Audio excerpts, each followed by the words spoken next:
ప్రపంచం మొత్తాన్ని వణికిచ్చిన పాండమిక్ సిచ్యువేషన్లో, కోవిడ్ అనే పాండమిక్ సిచ్యువేషన్లో ఈ హైదరాబాద్లో పనిచేస్తున్న ప్రతి ఫీల్డ్లో ఉన్న ప్రతి ఎంప్లాయీ తన ప్రాణాలను కాపాడుకోవడం కోసం, కోవిడ్ టైంలో తన ఫ్యామిలీ ప్రాణాలను కాపాడుకోవడం కోసం సొంత ఊర్లకు వెళ్తే తన లైఫ్ రిస్క్ అని తెలిసి, తన ఫ్యామిలీ లైఫ్ రిస్క్ అని తెలిసి పనిచేసిన ఏకైక ఫీల్డ్ కానీ ఏకైక ఎంప్లాయీ ఎవరు ఉన్నారంటే అది ఫార్మా ఎంప్లాయీ అంటాను. ఇది వాస్తవం కాదా నేను అడుగుతున్నాను. సో బాధ్యతతోటి కూడిన ఫీల్డ్ అంటాను ఇది. అంటే ఆ టైంలో వాళ్ళు శాలరీ చూడలా, శాలరీ కోసం ఎవరో రిస్క్ చేయరు. Because they feel that it's a responsibility. అంటే ఒక ఇండియన్ బోర్డర్లో ఒక సోల్జర్ ఎలా అయితే పనిచేస్తాడో అంతకంటే ఎక్కువగా, ఎందుకంటే సోల్జరు కంటే ఎక్కువ అంటున్నాను. ఎందుకు ఎక్కువ అంటున్నానంటే సోల్జర్ ఎవరైనా సైనికులు అటాక్ చేస్తే తన ప్రాణం పోతుంది, కనీసం అట్లీస్ట్ సోల్జర్కి ఒక కాన్ఫిడెంట్ ఉంది వాళ్ళ ఫ్యామిలీ బాగుంటుందని.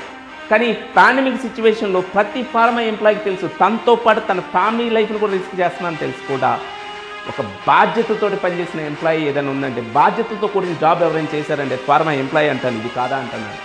డాక్టర్స్ కావచ్చు, ఫార్మసిస్టులు కావచ్చు, ఫార్మా ఎంప్లాయీస్ కావచ్చు, వీళ్ళు చేసిన కృషి వల్ల ప్రపంచం మొత్తం మన ఇండియన్ ఫార్మా వైపు చూసే విధంగా మన ఇండియా యొక్క ఖ్యాతిని పెంచిన ఫీల్డ్ ఏదైనా ఉందంటే అది ఫార్మా ఫీల్డ్ కాదా అని నేను అడుగుతున్నాను. అలాంటి ఫీల్డ్లో మనం పనిచేస్తున్నాం, అలాంటి ఫీల్డ్లో మనం పనిచేయాలనుకుంటున్నాం. ఎంత బాధ్యతతో కూడిన ఫీల్డ్లో మీరు అర్థం చేసుకోండి.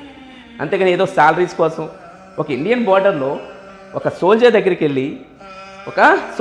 వెళ్ళి అరే నా శాలరీ 5 లక్షలు రా, నాకు ఓన్లీ 8 hours డ్యూటీయే, నీ శాలరీ చూస్తే 2 లక్షలు ఉంది, నీ టైమింగ్స్ వస్తే, ఆఫీస్ టైమింగ్స్ వస్తే, నీ జాబ్ టైమింగ్స్ వస్తే 24 గంటలు పని చేయాలి, ఎందుకు నా ఫీల్డ్ వదిలేసి నా ఫీల్డ్ రారా అంటే ఎట్టుంటుందో అట్టుంటుందండి.